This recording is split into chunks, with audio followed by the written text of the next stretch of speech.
Welcome to one paper solution. Indo Pak history और Pakistan affairs हम कर रहे थे। 7 लेक्चर्स मेरे ख्याल से हो गए हैं और ब्रिटिश रूल इन सब कॉन्टिनेंट हम कर रहे थे।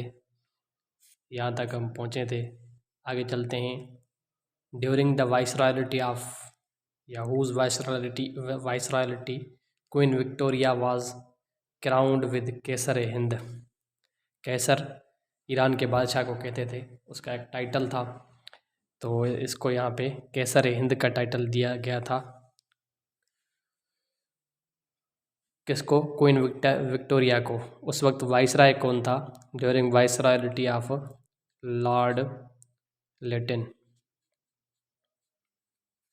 लॉर्ड लिटन उस वक्त वाइसराय था। इस तरह आगे चलते हैं।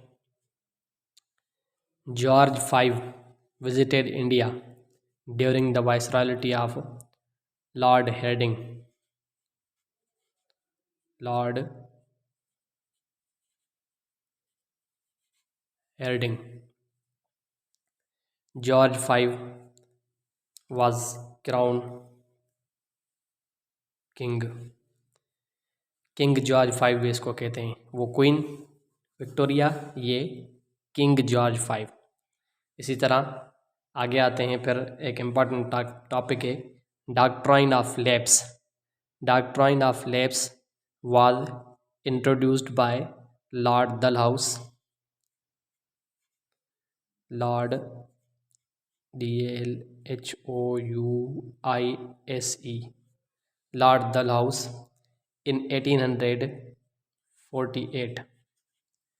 in 1848 लॉर्ड डलहाउस ने डॉक्ट्राइन ऑफ लैप्स इंट्रोड्यूस किया था। डॉक्ट्राइन ऑफ लैप्स क्या था?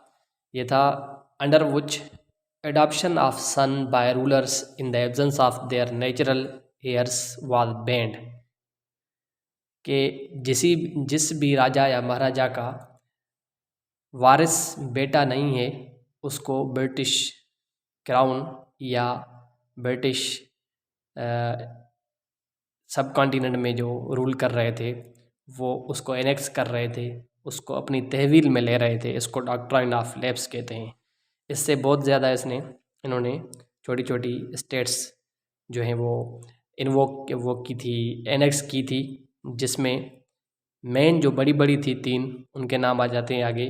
The Indian states that were annexed by invoking the doctrine of lapse were, या इंक्लूड्स, इसमें कौन कौन सी थी? एक बहुत बड़ी थी झांसी, जिसमें रानी ऑफ झांसी है। दूसरी थी नागपुर। छोटी छोटी और भी थी, लेकिन इम्पॉर्टेंट ये 3 है। और सतारा। ये 3 बड़ी रियासतें इन्होंने डॉक्ट्राइन ऑफ लैप्स पे अपनी तहवील में ले रही थी। इसी तरह इनसे गुजारा नहीं हुआ, इनसे पेट नहीं भरा, तो एक और स्टेट थी that was annexed by Dalhousie on pretext of maladministration. Mismanagement के बुनियाद पे, मेल एडमिनिस्ट्रेशन के बुनियाद पे। जिस तरह फारूक खान लगारी ने मोहतरमा की बेनज़ीर भुट्टो की 96 वाली गवर्नमेंट गिराई थी। इसी तरह ये थी ऊध, OUDH। इसको अवध भी पढ़ते हैं क्योंकि शायरों ने इसको अवध पढ़ा है। शाम अवध की और होंठों पे है लाली बनारस वाली, प्रेम में तोहरे ऐसी पड़ी में। ज़बरदस्त एक रात को सुनने की गज़ल है या सॉन्ग है। बनारस की साड़ी भी मशहूर है और बनारस का पान भी मशहूर है। हम वापस अपने टॉपिक पे आ जाते हैं। वो ये था कि Awadh was annexed by Dalhousie on pretext of maladministration. ठीक है। इसी तरह who introduced permanent settlement in Bengal और इंडिया, दोनों आ सकता है, बंगाल या इंडिया एक ही बात है। तो ही was mister Lord Cornwallis. Lord Cornwallis, LLIS। Lord Cornwallis introduced permanent settlement in India. यानी सिटीजनशिप इंग्लिश गोरों को इसके दौर में मिली कि आ जाओ भाई आप यहाँ पे परमानेंट सेटल हो जाओ। और उसके बाद who introduced English language in India, ये था मिस्टर लॉर्ड बेंटिंग। थोड़ा सा डिफरेंस है, मैं बता देता हूँ आपको। लॉर्ड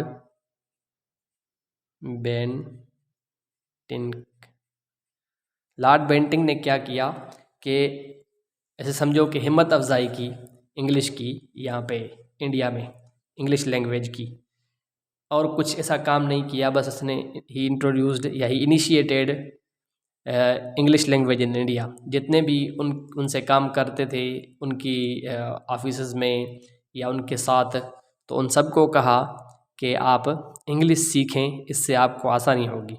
तो he was responsible for the step to introduce the English language in India. लेकिन ऑफिशियल लैंग्वेज इंडिया में जो इंट्रोड्यूस की थी वो ये नहीं था। उसका नाम था Charles Wood, sir Charles Wood introduced English as official language in India. तो इसके ऑफिशियल लैंग्वेज करने के बाद जो है इंडिया में इंग्लिश लैंग्वेज और ज़्यादा परवान चढ़ी, फ्लोरिश हुई, ताकत ली। जिस तरह पहले कहते थे, यहाँ सब कॉन्टिनेंट में बहुत सारे बाहर से इन्वेडर्स आते रहे हैं। पहले कहते थे अरबी फ़ारसी पढ़सी घोड़े चढ़सी, फिर उसके बाद इंग्लिश पढ़सी तो घोड़े चढ़सी आ गया। मिस्टर चार्ल्स वुड ने जब ये इंट्रोड्यूस किया, इसको और ज़्यादा तक़वियत मिली तब जब लॉर्ड मैक्यूल भी है, इसको मैकाले भी पढ़ते हैं, स्पेलिंग में MACAULAY,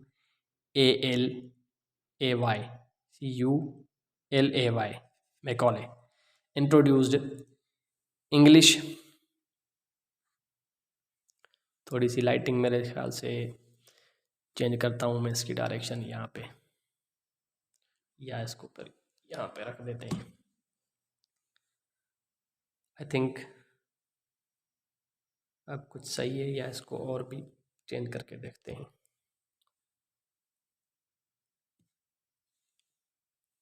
नहीं, ये डायरेक्शन सही नहीं है, सॉरी। थोड़ी सी डिस्टर्बेंस हो गई लाइट की वजह से, तो इसको मैं और सेटिंग थोड़ी चेंज करके यहाँ पे रख देता हूँ आपके लिए। होपफुली अब सही हो गया होगा।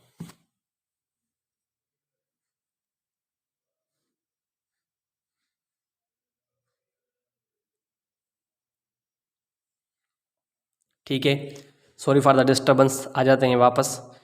Lord Macaulay introduced English language, English education system, जो आज तक राइज है हमारे पास इंडियन सब कॉन्टिनेंट में, जिसमें इंडिया, पाकिस्तान, बांग्लादेश, बर्मा, ये सारे आ जाते हैं। तो वही सिस्टम आज भी चल रहा है, जिसमें ओवरऑल चेंजिंग की ज़रूरत है। चलो आ जाते हैं। The practice of sati was declared illegal by sir William Bentinck. ये वही हैं जिसने कहा था कि सती जो है इसकी प्रैक्टिस बंद की जाए। William Bentinck, BENTINCK, William Bentinck.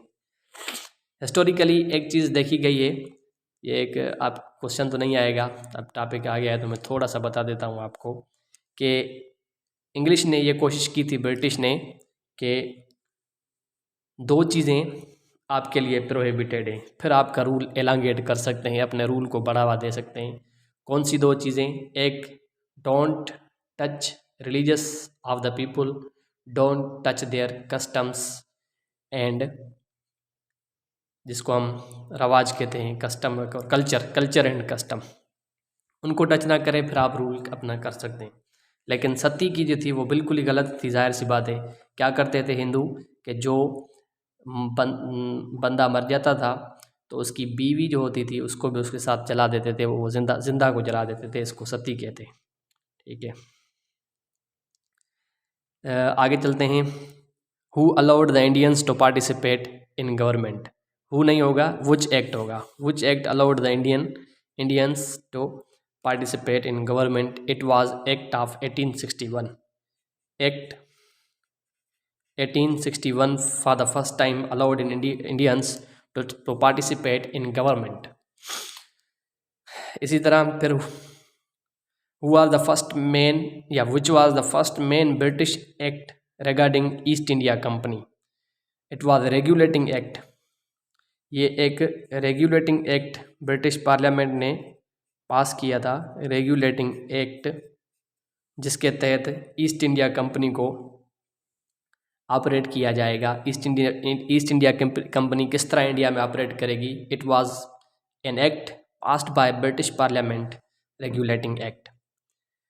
इसी तरह first Englishman to preside over Congress session, he was mister A.O. Hume.